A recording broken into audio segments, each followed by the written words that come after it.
আমার কাছে সমস্ত প্রমাণ আছে।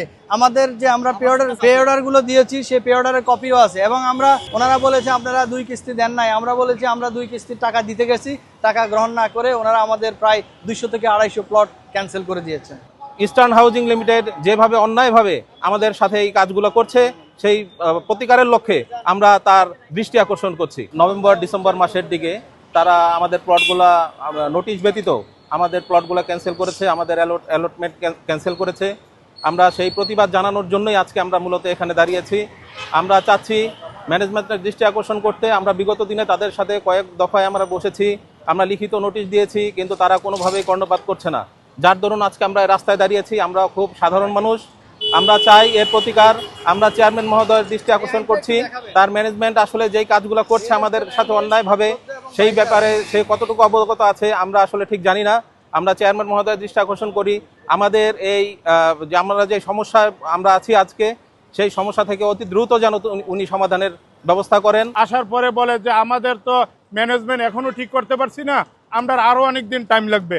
পরে একজন আমাদের প্রতিনিধিরা ফোন দেওয়ার পরে ওনারা বলে এটা হয়েছে আপনার এই রেট, আর এক্সট্রা দিতে হবে 30 লাখ, 40 লাখ, এরকম করে 35 লাখ, এরকম করে পার কাঠায় দিতে হবে। হ্যাঁ, তো পার কাঠাতে দিতে হবে, হ্যাঁ, পার প্লটের হিসাবে না, পার কাঠাতে। তা আমরা বললাম হোয়াট ইজ দিস, এটা কোনটা?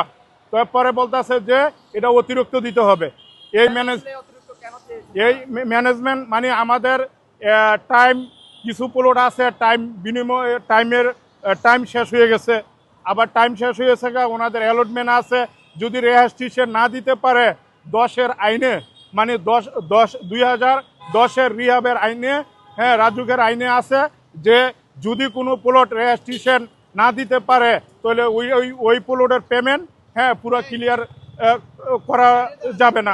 আমরা আজকে এখানে আফতাবনগরের ক্ষতিগ্রস্ত প্লট বুকিংকৃত প্লটের মালিকরা এখানে দাঁড়িয়েছি। ইস্টার্ন হাউজিং লিমিটেডের কাছে আমরা আমাদের প্লট বুকিং করেছি, কিন্তু তারা গত নভেম্বর মাসে আমাদেরকে কোনো আইনি নোটিশ প্রদান না করে আমাদের প্লটগুলো ক্যান্সেল করে, এবং আমরা ওনাদের সাথে লিখিত জানিয়েছি, ওনাদেরকে মৌখিকভাবে বলেছি, কিন্তু ওনারা আমাদের দাবি শুনেন নাই, এবং এখন অদ্যাবধি পর্যন্ত আমাদের দাবিটা তারা গ্রাহ্য করেন নাই। আমরা বলেছি যে কী কারণে কেন আমাদের প্লটগুলো হঠাৎ করে ক্যান্সেল করা হয়েছে, এটা আমাদেরকে সুষ্ঠু সমাধান করে দেন। আমরা আপনাদের কাছে আমাদের ন্যায্য দাবিটা জানাতে চাই, কিন্তু ওনারা আমাদের কথা শুনেন নাই। 4 মাস পার হয়ে গেছে, এখন পর্যন্ত ওনারা আমাদের কোনো সলিউশন দেন নাই। না দেওয়ার কারণে আমরা আজকে এই ইস্টার্ন হাউজিং লিমিটেডের সামনে আমাদের যারা ক্ষতিগ্রস্ত প্লট বুকিংকৃত প্লট মালিকবৃন্দ আছেন সবাই আমরা এখানে দাঁড়িয়েছি।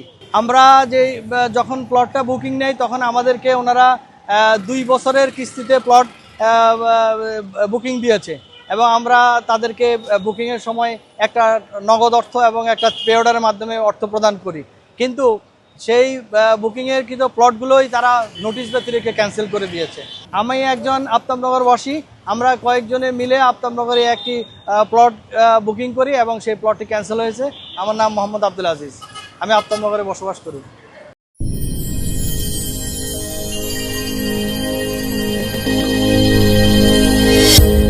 ভিশন 24, দৃষ্টিতে বিস্ময়।